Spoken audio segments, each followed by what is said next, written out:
مولانا سجاد نعمانی صاحب، آپ کا ان دنوں ایک لیٹر سوشل میڈیا پر وائرل ہو رہا ہے جس میں آپ نے مسجد کے ائمہ سے اپیل کی ہے کہ حالات بہت خراب ہے اور قنوت نازلہ کا اہتمام کریں. کہنا کیا چاہتے ہیں، کس طرح حالات خراب ہے؟ دیکھیے، ہم ان لوگوں میں سے ہیں، اللہ کا شکر ہے کہ ہمیں پورا یقین کامل ہے اس بات پر کہ اس دنیا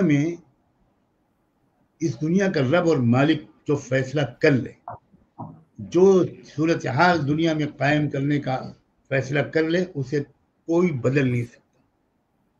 وہ انسانوں کو آزادی دیتا ہے امتحان لینے کے لیے، وہ جلدی انٹرفیئر نہیں کرتا، وہ بگڑے ہوئے مزاج کے لوگوں کو ظلم بھی کرنے دیتا ہے، اور دیکھتا ہے کہ کیا ان لوگوں کو کچھ سمجھ میں آتا ہے، کچھ میں انسانی ویلیوز ہیں کہ نہیں. کچھ موقع دیتا ہے، انتظار کرتا ہے، پیشنٹلی انتظار کرتا ہے. اللہ کے ناموں میں سے ایک نام صبور ہے. وہ جلدی وہ صبار بھی ہے اور صبور بھی ہے.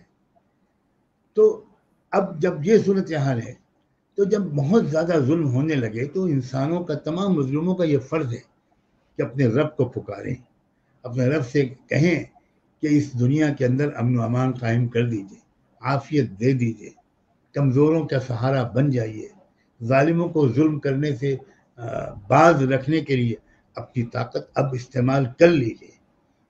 اسی دعا کا نام ہے قنوت نازلہ. تو ہم یہ چاہتے ہیں کہ کم سے کم ہر ایمان والا، ہر مسلمان، وہ اس طریقے پر جو طریقہ سیدنا محمد رسول اللہ صلی اللہ علیہ وآلہ وسلم نے بتایا ہے، اللہ سے ہم مدد، عافیت اور امن و انصاف کی بھیک مانگیں. یہ ہے قنوت نازلہ. اس کے علاوہ میں نے 2 دعاؤں کا اور مشورہ دیا ہے. وہ دونوں دعائیں اس قدر مجرب ہیں.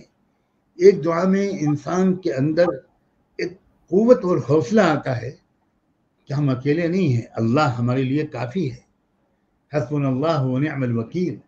وہ بہترین سہارا ہے اور بہترین مددگار ہے. تو بندہ مالک سے جڑتا ہے جب کٹھن حالات میں، تو بندے کے اندر مایوسی، دہشت، یہ سب ختم ہوتی ہے اور مقابلے کی اسپرٹ آتی ہے، اس کو اپنے رب پر بھروسہ ہوتا ہے. دوسری دعا ہے، جب بھی آپ کو کوئی دشمن ستانے لگے، آپ بہت زیادہ پریشان کیے جانے لگے، کوئی بھی ہو، ستانے والا کوئی ہو، جس کو ستایا جا رہا ہے وہ کوئی ہو، تو ہم اللہ ہی سے کہتے ہیں کہ اللہ اب آپ اس سے نبٹ لیجئے، ہماری حفاظت کیجئے، ہمیں اس کے ظلم و ستم سے بچا لیجئے. تو یہ اللہ تعالیٰ کی طرف رجوع، اللہ سے مدد مانگنا، وَاسْتَعِینُوا بِالصَّبْرِ وَالصَّلَاةِ، ہمت سے کام لو اور اللہ تعالیٰ سے تعلق کو بڑھا کر تم اس سے مدد مانگو.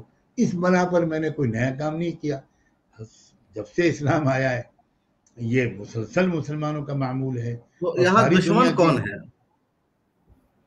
میں سمجھتا ہوں کہ یہ پوچھنے والا مجھ سے زیادہ جانتا ہے. یہ اس قدر مشہور ہے وہ دشمن کہ اس کی تلاش اب بالکل کوئی مشکل کام نہیں رہی. ملت ٹائمز کو آپ کی ضرورت ہے، ہماری آپ مالی مدد کریں.